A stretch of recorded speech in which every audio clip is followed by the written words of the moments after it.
পুলিশের সমস্ত প্রতিরোধ অগ্রাহ্য করে বিক্ষোভকারীরা তারা চাকরির দাবিতে, ইন্টারভিউয়ের দাবিতে যে কর্মসূচি ছিল সেই কর্মসূচি অনুযায়ী তারা মিছিল করে এগিয়ে চলেছেন।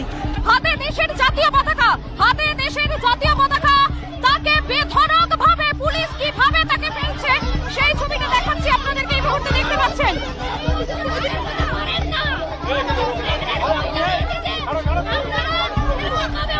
দেখানোর চেষ্টা করছি এই মুহূর্তে সেই ছবিটা।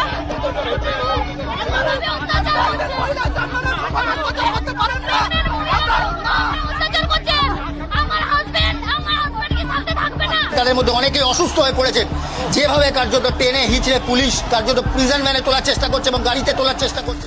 আমাদের খরচ 38,000 কোটি টাকার বেশি, জমিও বিনা পয়সায় দেয়া, মেনটেন্যান্স আমাদের যেটুকু বাকি আছে আরো 65,000 কোটি টাকা লাগবে। আমাদের থেকে এখান থেকে ট্যাক্স তুলে নিয়ে যায়, মনে রাখবেন একটাই ট্যাক্স এখন জিএসটি ট্যাক্স, কিন্তু সেই টাকা আমাদের দেওয়া হয় না। মনে রাখবেন আমরাই বলেছিলাম যে হেলথ ইন্স্যুরেন্স কি হচ্ছে কি, সাংবাদিক বন্ধুরা মিটিংটা করতে দেবেন তো প্লিজ। আপনাদের সামনে দাঁড় করানো হয়েছে এই কারণে যে মিটিংটা ডিস্টার্ব করবেন না, আপনারা আপনাদের কাজ করে যান। এটা কি হচ্ছে, মিটিংটা ব্যাহত হচ্ছে, প্লিজ আপনার যদি কাউকে তুলতে হয় পরে তুলবেন।